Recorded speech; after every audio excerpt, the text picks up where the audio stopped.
Okay, so the quick explanation of how to use the contrast checker that I have linked here for legibility. This graphic kind of explains it in itself. You can see a high contrast between this blue and the white text. And down here, it gets harder and harder to read because there's less contrast between the two. So if I open up this contrast checker, what I can do is just make it use half the screen or put it on your side screen so you have this tool.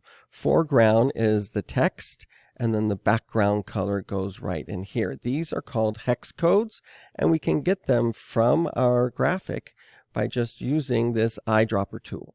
So I'm going to zoom in a little bit to make it easier to be precise, and what we're going to use is this color picker up here. So with the eyedropper, I can sample the basic color of my text. You can see how it changed here. The hex code is this number right here when you double click on the color picker. But what we can do is get that number just by clicking right here on these three little lines. And we can copy the color's hex code. So again, that's the text, so that's the foreground. And when you paste it in there, you'll need to click outside of the box, and you can see that it changed it. Now we need the background color. Now with a difference background, we actually have several colors. So as you can see, it's easier to see around this blue. So let me just pick this dark blue, copy the hex code,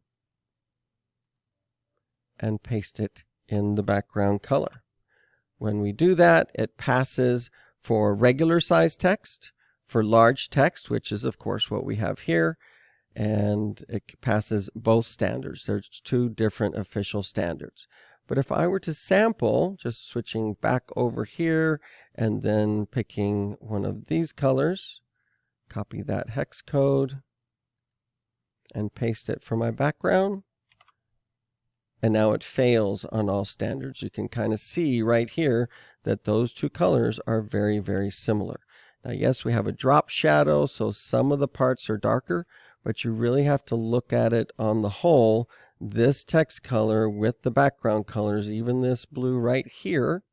Let's do one more. Copy colors, hex code, and paste it for our background.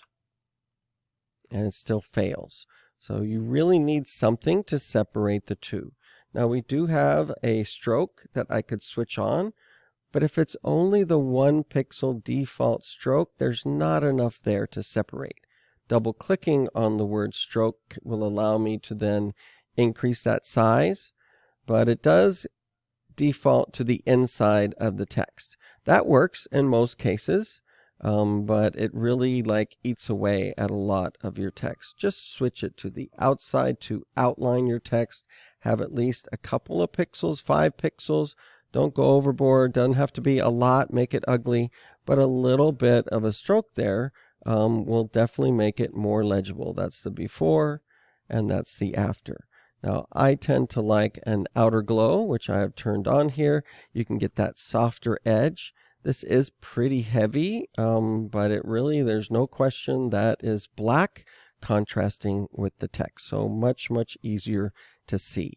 So if you're wondering whether or not the contrast makes it legible enough, you have a tool here where you can plug those numbers in and see what the official standards say about the contrast.